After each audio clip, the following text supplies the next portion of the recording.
Los Mina fue fundado en el año 1676 cuando allí se congregaron negros esclavos que, fugitivos de la parte francesa, lo que hoy es Haití, se internaban en la parte española de la isla.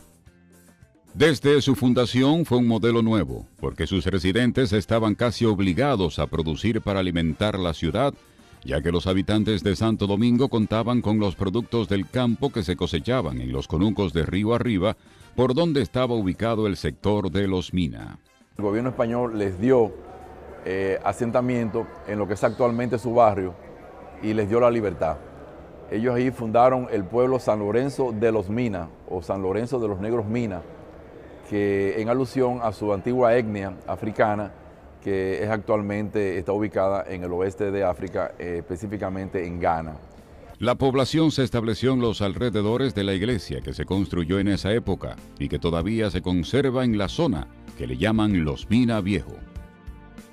La ermita San Lorenzo de los Mina fue establecida para que los negros libertos comenzaran a adaptarse a la fe cristiana y se convirtieran en católicos.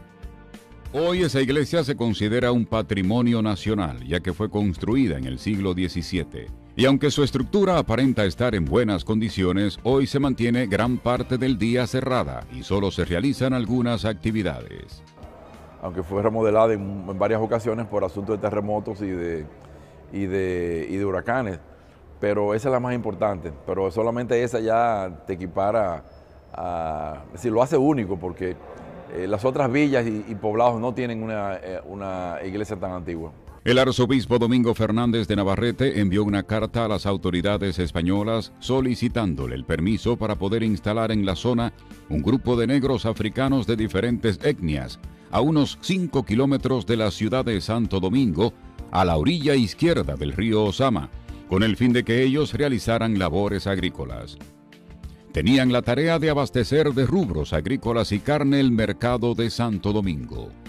Estos productos eran transportados en rudimentarias barcazas construidas por los mismos libertos, quienes aprovechaban el caudal que tenía el río Osama, lo que le facilitaba trasladar por esa vía sus productos a Santo Domingo.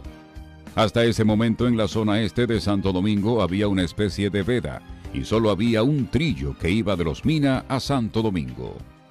Luego los negros, aquí ya internamente hablando, se dividen y se van otros, no solamente los Mina, porque los Mina es una tribu, una etnia de indios, de negros africanos, sino que también había negros congos, negros mandinga, que fueron entonces a San José de Mendoza, donde se hicieron los negros mandinga, de hecho se llama así todavía ese sector, y los negros congos se fueron a Congo de Villamella, donde también formaron su sector, o mejor dicho, su barrio. Los que se quedaron en Los Mina fueron grandes productores de rubros agrícolas y de carne, y hay quienes dicen que por esa tradición descendientes de los negros libertos son todavía los propietarios de los terrenos del matadero de Los Mina, que es el matadero más antiguo del Gran Santo Domingo. Apellidos como Berroa, Paula del Rosario, Mercedes y Ubén son citados como descendientes de los primeros habitantes de San Lorenzo de Los Mina. En el siglo XVII las casas del sector eran casi todas de madera y paja muy rústica. Algunos de los cronistas y sacerdotes que escribieron decían que vivían como gente primitiva o salvaje, en el sentido de que parecían muchos poblados aborígenes en 1670, 1680. A principios del siglo XX el pueblecito de Los Mina era una común y más adelante fue una sección de Villa Duarte.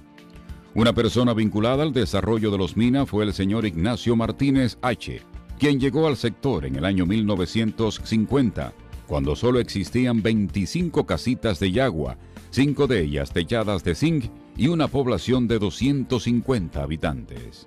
En ese lugar, Martínez H. estableció la Villa Tesalia, en honor a su esposa, doña Tesalia Robert de Martínez, con quien procreó 3 hijos, y donde residió durante muchos años junto a su familia. Frente a esa casa fundó hace muchos años un parque llamado Plazoleta San Lorenzo y gestionó la instalación de un destacamento policial.